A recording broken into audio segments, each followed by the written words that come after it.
they'll get very upset and angry, and then you'll ask them for philosophical reasons for this, but they don't have them because they're on the sentimental platform. They don't have. It's not that they don't have some philosophy, but most of them don't know it.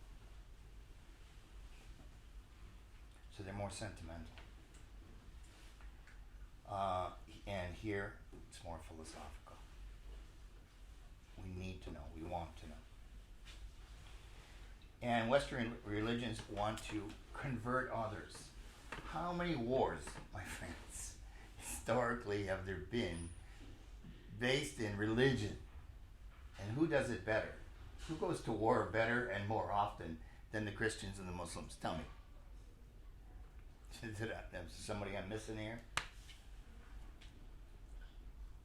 You know, you can't say anything.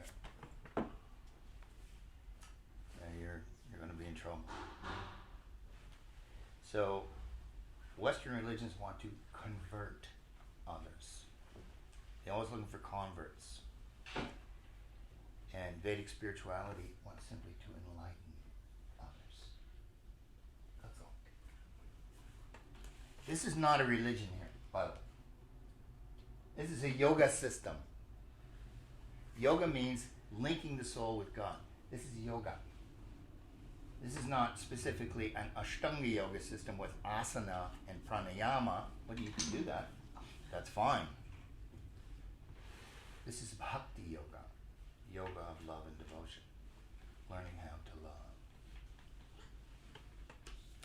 love. Okay. So there's a great story. I knew I wouldn't get through all my notes today, but that's nothing new about that.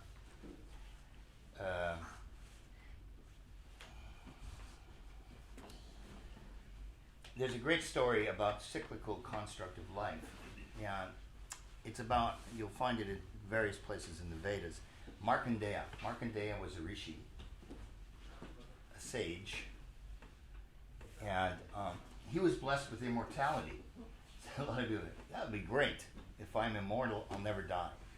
Only the problem was, the pralaya came. The destruction of the universe came in the form of the Great Flood. Now, have you heard about the Great Flood? Of course you have. When everything gets inundated by the water, and all life disappears. It all comes to an end. You drown, period. So there's flood, or sometimes it comes to the end through fire. They were testing that out in Australia recently, seeing how that would work. Looks pretty good from that point of view. Yeah. So Markandeya found himself in the midst of this rising ocean inundation, floating upon the ocean. He didn't sink. He didn't drown because he was immortal, but he was in a bit of a circumstance, floating around on the waves. By the way, it's good to point out that the Great Flood that I'm talking about came thousands and thousands of years before Noah's Ark. Okay? To the Vedas, much older. So, he witnessed the pralaya, Markandeya, the dissolution of the creation, and lived to tell the tale. The floodwaters rose, swallowed up the forests, the mountains, and even the continents. Although fearful of his life, the waters of destruction did not drown Markandeya. He mysteriously floated upon them. Then he saw a very strange sight. He saw floating on a banyan leaf a little baby. Baby Krishna, or baby Vishnu, depending where you read it. God. A little baby. And he was gurgling and laughing, and he had his foot in his mouth. He had his right toe in his mouth. And he was floating on this banyan leaf, top of the waters of destruction. The child inhaled deeply. And through his nostril, in went Markandeya. Like this. And now he's in the body of God, this little baby. He's in his body. Within the baby's body, Markandeya saw the entire creation. All the planetary systems, the oceans, the mountains, the forests, the rivers, all types of living entities, living creatures, plants, animals, humans, devas, asuras, nagas, rakshasas, yakshas, apsaras, gandharvas. Gandharvas, apsaras are like angels. It was as if the pralaya, the destruction, had never happened. Everything was intact inside the body of God. In this, as he appeared at this moment as a baby. Everyone lived as before, oblivious of the great calamity taking place outside the child's body.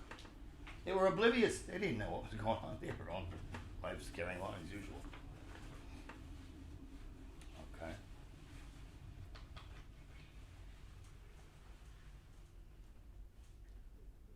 Sorry, lost my place there.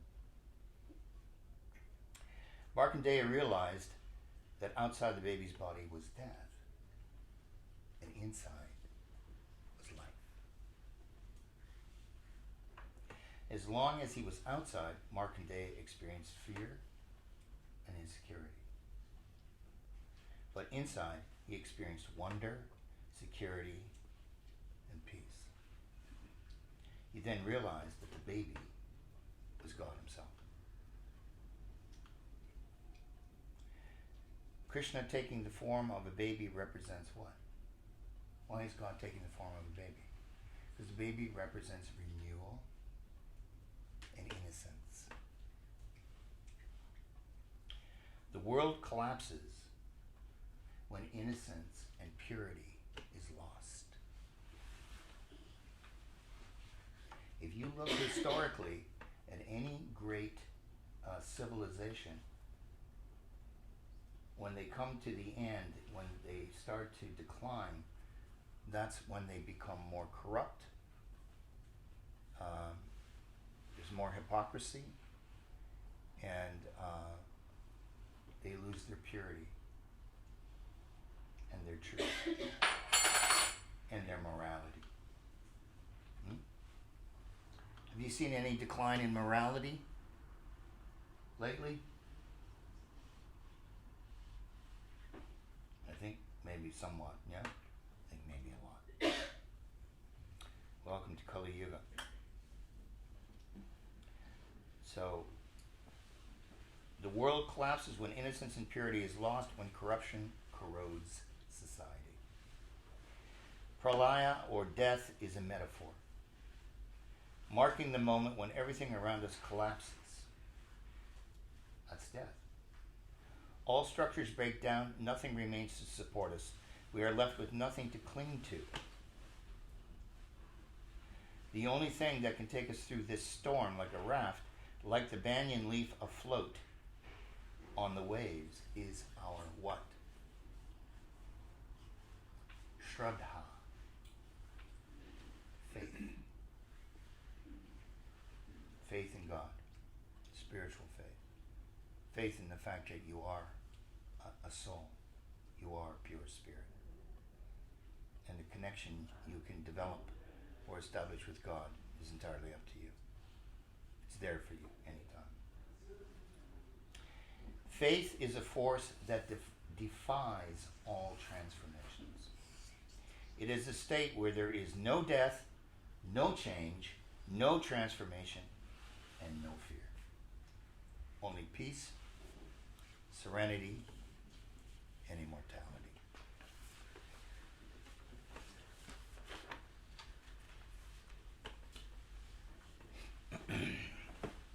Okay. Let's look at the three methods now of fulfilling goals and desires. Goals, objectives, desires. Free will, based on the fact that we all have free will, we exert human effort. We make efforts toward different things that we want to achieve, we want to develop, we want to learn, we want to have. Right? Number 2, fate or destiny. Based in what? Based in past karma. In this lifetime, you were here to fulfill desires. Whose desires are they? They're yours. You can take ownership anytime. They're yours. You're here. That's why you got a body, to fulfill desires and to receive your karma from last life. So that's your fate. And the third is the grace of God. Is that another way to fulfill desires and reach goals? Yeah. Are most people aware of that? I don't think so. Doesn't seem like. Bhakti rasa. Going into a relationship of love and devotion with God. That's how you get the grace of God. There's a great verse here from the Niti Shastra. The fulfillment of an action depends on 2 factors: destiny and human effort. Destiny is the current manifestation of the human effort from past lives. Did you get that? Destiny, things that are coming to you of their own accord, and you meet up and somehow things just work out, you catch a break, doors open, people show up, boom, wow, I don't know what just happened. I met this person, and then a couple of phone calls were made, and I got a job. I was so worried I wouldn't get a job, and somehow that's an example. That's because of human efforts from a past life. Okay? As a chariot cannot move with only one wheel, destiny is not fulfilled without human effort. One wheel is human effort. The other wheel is destiny. When you see a chariot move, or a wagon, do these wheels not move simultaneously together? Of course they do. That's how it works. So you can't just say, well, I'm going to sit back here and let fate come and serve me. Serve it up, please. I'm ready. No, it doesn't work like that. You have to exert the effort as well, right? That's the balance. Human effort can never overcome destiny.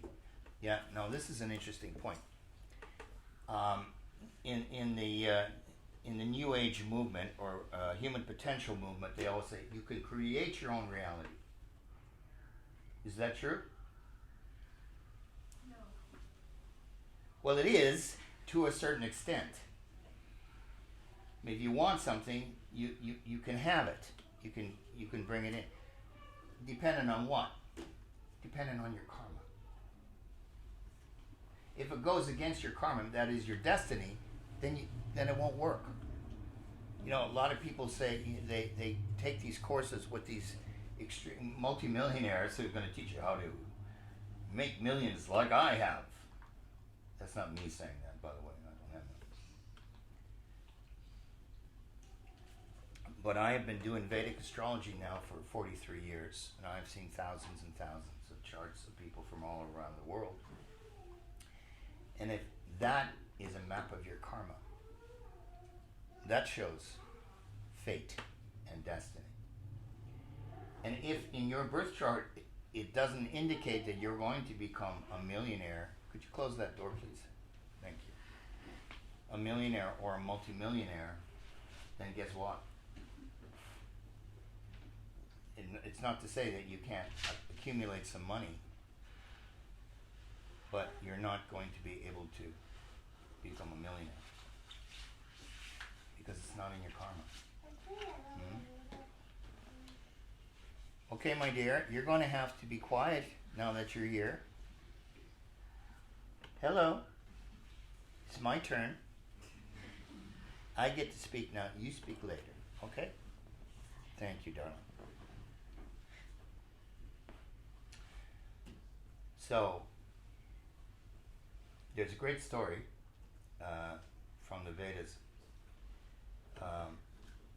to illustrate fate. One time, the gods decided to visit Mount Kailas, which is where Shiva lives. You know Shiva? Shiva is the king of the yogis. Shiva is also in charge of pralaya, of destruction or dissolution of the universe when the time comes. It's not like he's always busy destroying things. He's not. And he's a great personality. He's Vishnu Shakti. He's God energy. He's God. So the various gods came to visit Shiva on Kailas. Brahma came on his swan carrier. Indra came on his elephant. Agni came on his ram. Agni, the fire god. Chandra, the moon god, on his antelope. Vishnu, God himself, is another manifestation of God, came on Garuda, his eagle carrier. And Yama, god of death and retribution, came on his buffalo. Apparently he was a little late because buffaloes are a bit slow, is what they said. As Yama entered the gate, he saw a sparrow sitting on the ledge of the gate. And he kind of looked at him and he frowned a bit. And Garuda saw Yama looking and he thought, oh no, this Yama's he's god of death, he's going to take this sparrow, he's going to put it into his life. I'm going to rescue him. Garuda's very powerful. He's not like just an eagle. He's half man, half eagle. He's okay, my dear. Okay, we're good now for your game. It's my turn now. So you have to be quiet and sit still. Okay? You go sit with your dad. Thank you. No, it's very hard. We don't have a crash here. I'm sorry. But your arrangement is very, very nice. Thank you. So Garuda decided he would rescue him. So he took the little sparrow and he flew south over 7 rivers. It said 7 rivers and 7 hills, and finally came down to the Dandak forest. You know the Dandak? Where do we know the Dandak forest from? The Ramayana. That's where Ram went, to the Dandak forest, right? And there in the Dandak forest was an ashram of the sage Pippalad. Generally, yogis' ashrams are very peaceful and lovely and beautiful and flower-bearing trees and wonderful energy. And he placed the sparrow on the branch of a mango tree. And the sparrow was chirping happily on the branch of the mango tree, and Garuda thought, very good, I've done my duty. Yama's not going to get him. And he flew back to Kailas. Shortly, the meeting adjourned, and the gods were coming out to leave. And Yama was walking alongside Vishnu. And Yama, he looked at that same ledge where the sparrow was and was no longer. And he smiled ever so slightly. My dear, do you want to hear about the sparrow or not? No, she said no, I don't want to hear about the sparrow. You have to be quiet because this is being recorded and sent around the world. And you're shuffling cushions. It's too much noise. Thank maybe your parents can contain you. Would you ask them?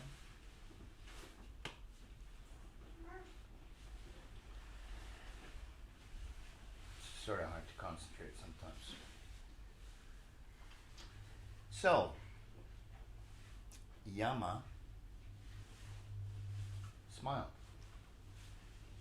And Vishnu said, "Why are you smiling?" And Yama told him about the sparrow who had been on the ledge when they all arrived.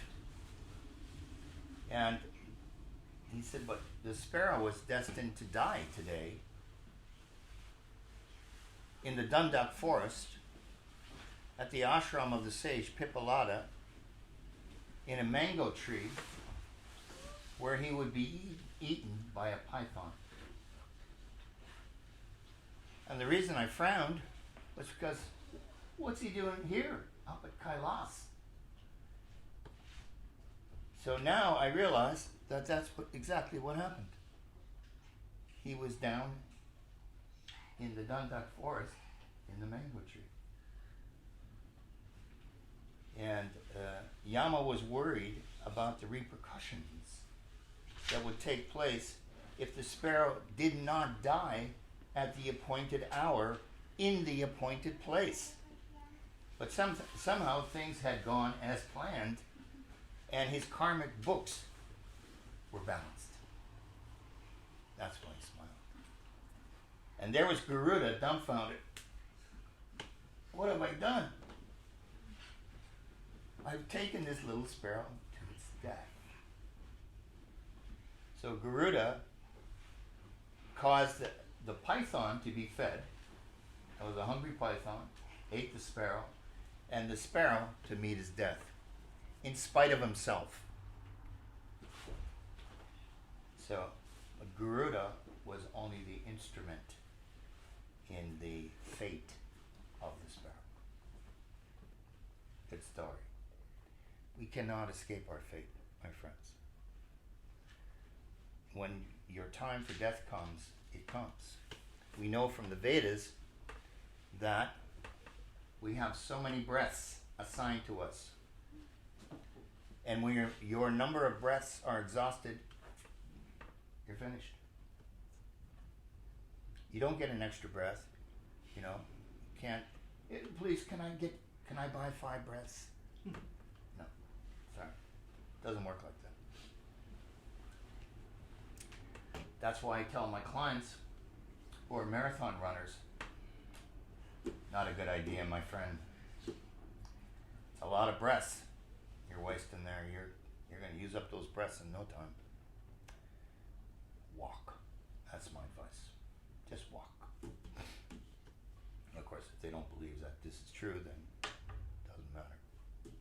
Still going to run the marathon. Okay.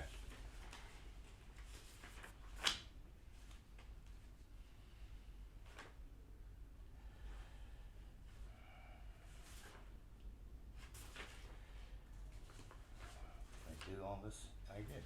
I'm pretty good.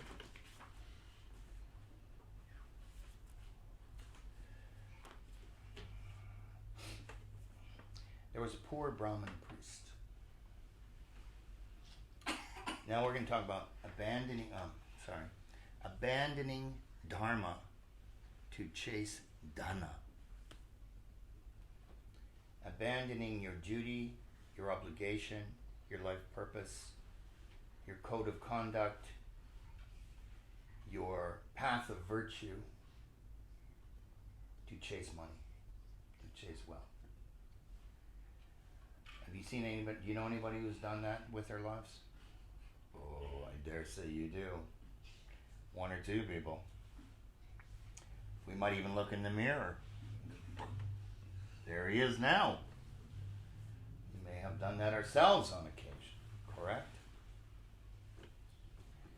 So there was a Brahmin priest who was very poor and no longer able to bear his poverty. So he went to the temple and he prayed to the deity. You know what the deity is. The gods in the altar, that's the deity. God takes the form of the deity, so we can see him. I know there's statues, I'm well aware. But God can take any form he wants, if he can also express himself through those forms. So he went to the temple, he prayed to the deity for a solution to his problem of poverty. That night, the deity left a golden pot in the courtyard of the priest's home. The next day, when he woke up, the priest discovered the golden pot in his courtyard with some water in it. He was overjoyed. My prayers have been answered. So what did he do? He threw out the water. And he took the pot down to the market where he sold the pot to a merchant, golden pot. With the money he received, he paid all his debts, returned home a rich man bearing gifts for all of his family members. Very pleased with himself.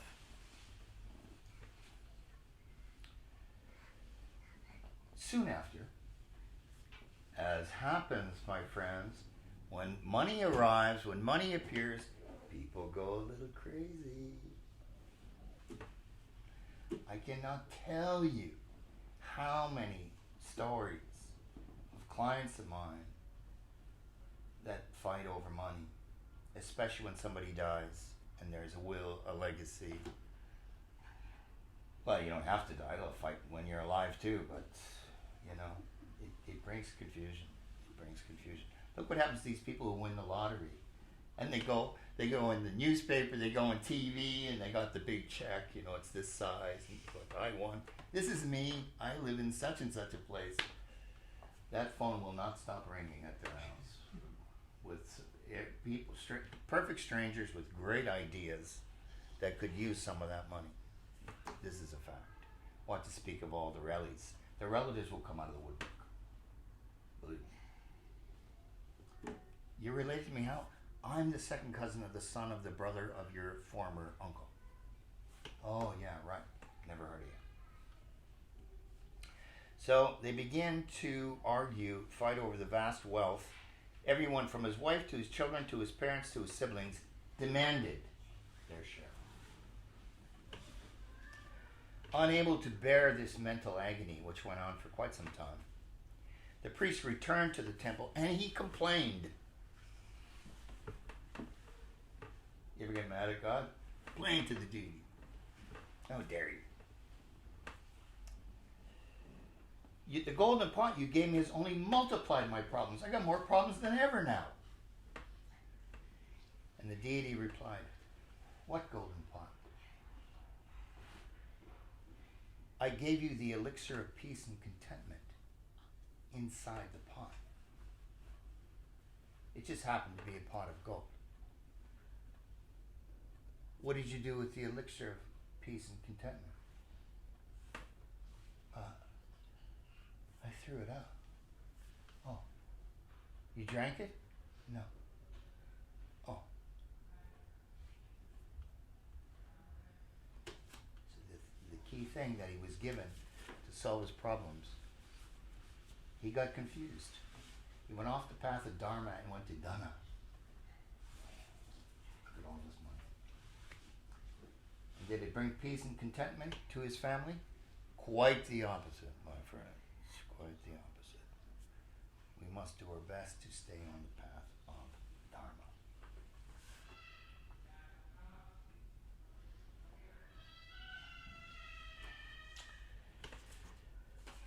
I wanted to say this. This doesn't exactly fit into what I've been talking about, but it's such a wonderful statement that I wanted to share with you. What is hell? We talk about hell.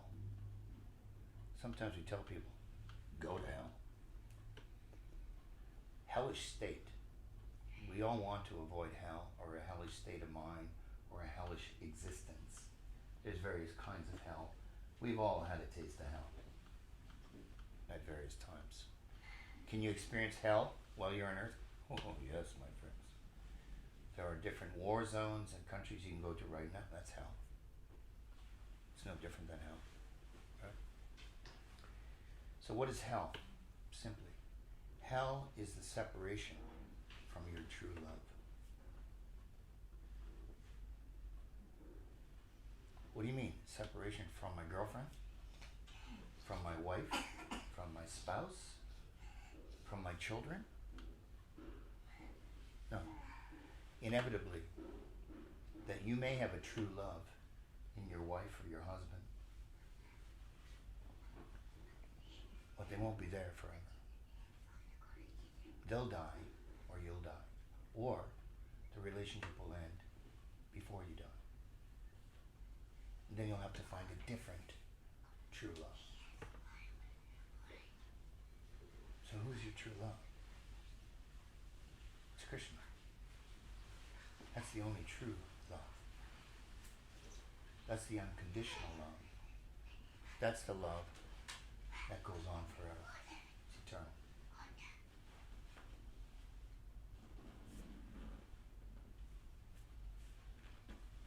That's the eternal love. That's the love we try to cultivate and develop here. That's true love. That's bhakti. Love and devotion for God, for Krishna. Okay, concluding. We must go from vulture to culture. We must not try to manipulate, control, intimidate, take advantage of, victimize, mistreat, verbally abuse, emotionally abuse, physically abuse others. That's vulture mentality. We must raise ourselves up through culture. Through what kind of culture? Spiritual culture.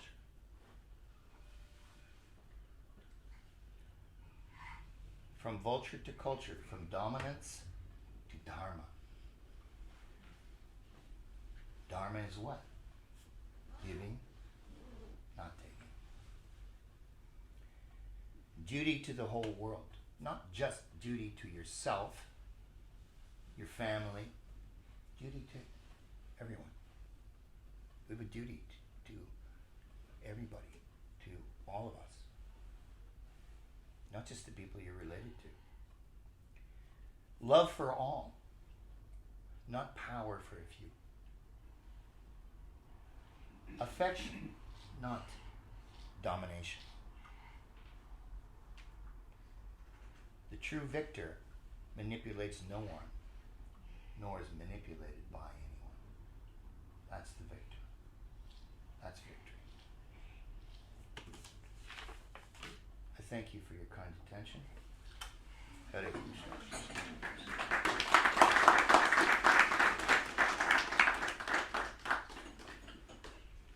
Questions? How do we deal with vulture funds? Elect a different government. How do you deal with vulture funds? I mean,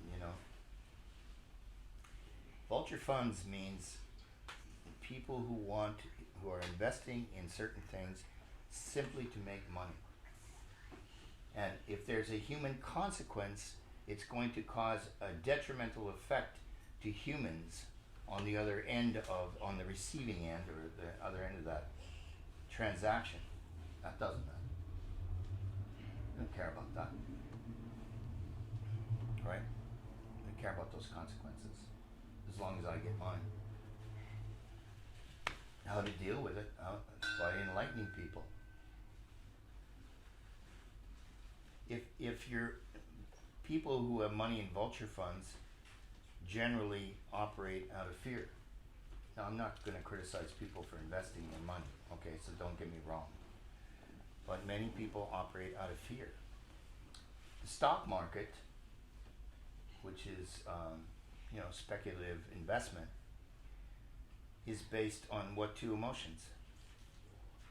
Fear and greed, right? Yep. And however much you got, it's not enough. Have another go at it here. Gee, it feels good. I need to make some more. This just feels too good. And then maybe it doesn't work out. So the only way to deal with it properly is to enlighten people. That's what I'm sitting here humbly trying to do, is to enlighten a couple of people. You know, if you take one thing away, one thing that's been said, I'm so happy. One thing of value, and I've done my job.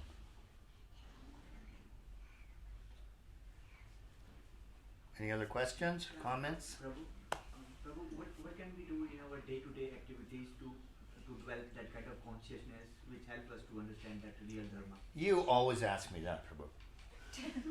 You asked me it last time. You know what to do. Chant. Meditate. Get close to Krishna. Treat everybody kindly, respectfully. Everyone. Doesn't matter where they come from. We come across people all day long, every day. On the train, on the tram, on a bus, on an airplane, walking down the street. There's thousands of them out there right now. Just treat them nicely. Kindness with understanding. Look at them. See them. But just don't get all wrapped up in your own little world. Right?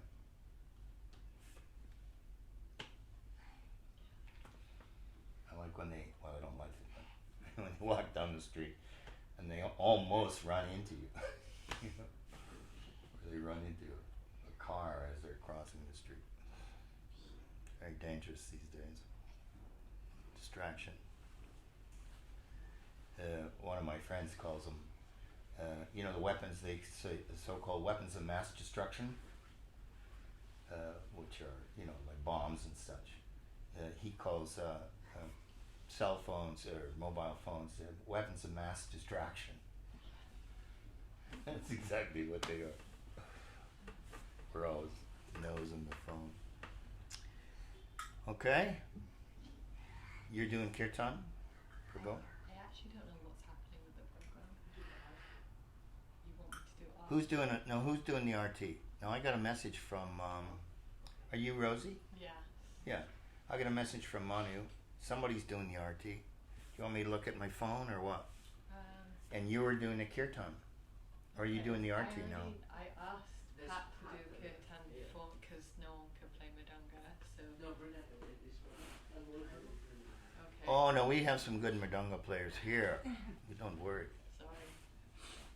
Alright, so I guess we're doing arti now, and then is it prasadam after?